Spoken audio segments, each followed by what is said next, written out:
Perusahaan tekstil PT Sri Rejeki Isman Tbk atau yang dikenal dengan Sritex resmi dinyatakan pilot oleh Mahkamah Agung. Produsen seragam militer ini dinyatakan gulung tikar karena gagal dalam membayar utang dari para kreditur. Pemerintah sendiri meminta agar Sritex tetap memberikan hak-hak karyawan yang bekerja di Sritex.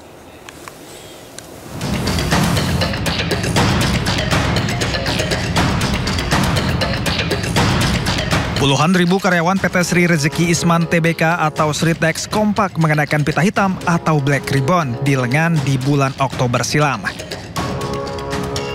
Langkah ini dilakukan menyusul putusan pilot oleh Pengadilan Negeri Niaga Semarang terhadap raksasa tekstil Indonesia ini. Kepailitan Sritex ini merupakan kabar yang sangat mengejutkan, mengingat perusahaan sudah sangat besar dan berjaya selama puluhan tahun. Bahkan perusahaan ini sempat digadang-gadang sebagai produsen tekstil terbesar se-Asia Tenggara.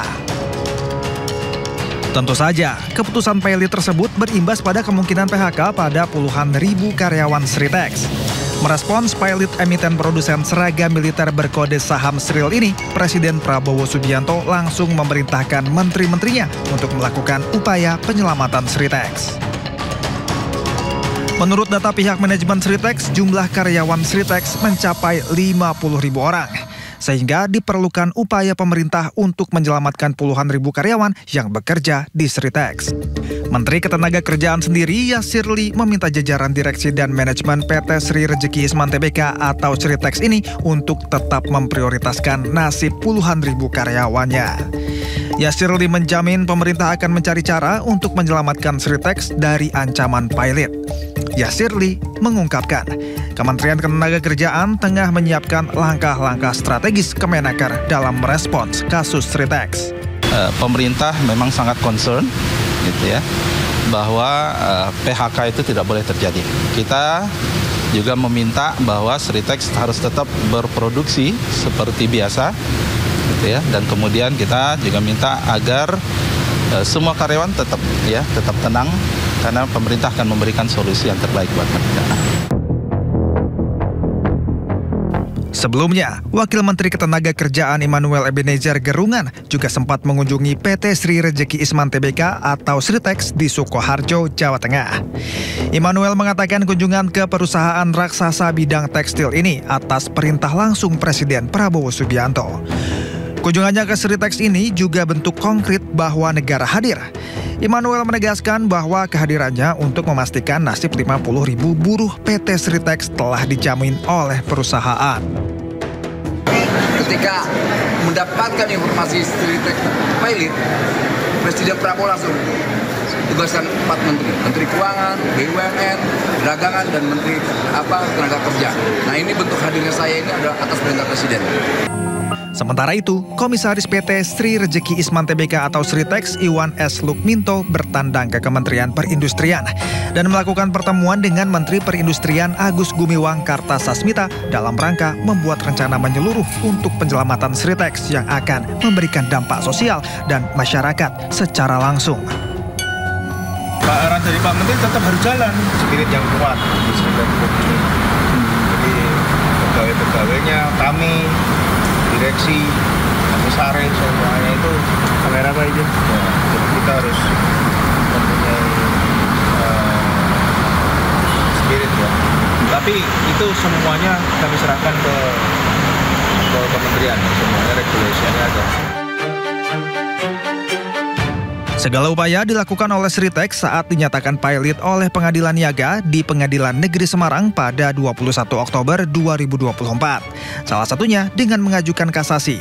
Namun Mahkamah Agung resmi menolak permohonan kasasi PT Sri Rejeki Isman atau Sritex terkait putusan pilot Pengadilan Niaga Semarang yang diajukan oleh PT Indo-Barat Rayon melalui sidang pada 18 Desember 2024 lalu. Atas putusan tersebut, Direktur Utama Sritex Iwan Kurniawan Lukminto menghormati putusan MA dan pihaknya akan melakukan upaya hukum berupa peninjauan kembali ke Mahkamah Agung. Kembali bersama kami, pemirsa. Mahkamah Konstitusi kabulkan sebagian permohonan massa buruh dalam uji materi Undang-Undang Nomor 6 Tahun 2023 tentang Cipta Kerja atau Undang-Undang Ciptaker. Keputusan MK tersebut disambut gembira oleh para buruh.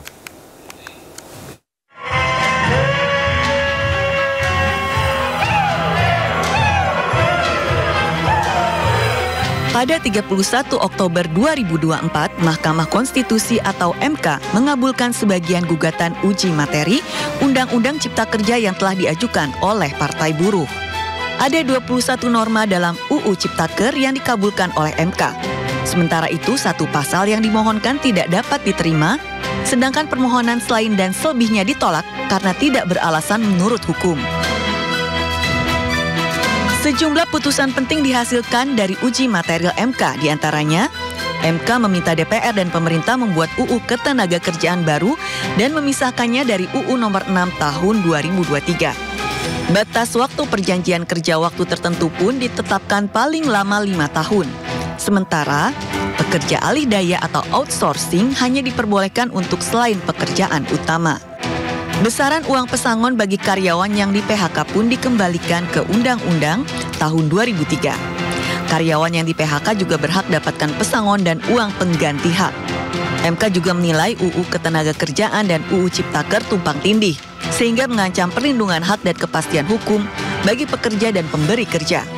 Untuk tenaga asing, MK tetapkan hanya untuk jabatan dan waktu tertentu, serta memiliki kompetensi sesuai dengan jabatan yang akan diduduki.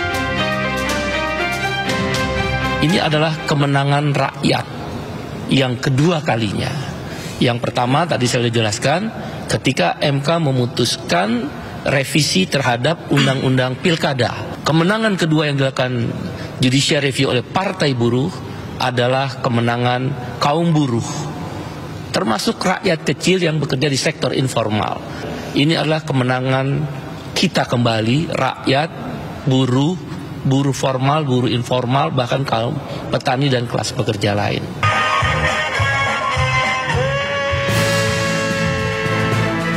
Merespon keputusan MK, massa buruh bersuka cita. Mereka bersorak usai MK mengabulkan gugatan terkait UU Ciptaker tersebut. Sebelumnya, uji materi terhadap UU Ciptaker diajukan oleh Partai Buruh dan sejumlah federasi serikat pekerja lainnya. Mereka menggugat 93 petitum atau tuntutan. Di antaranya, masuknya tenaga kerja asing, kontrak kerja, sistem kerja outsourcing, upah murah, pesangon rendah, dihapusnya beberapa cuti panjang, dan hak-hak pekerja perempuan.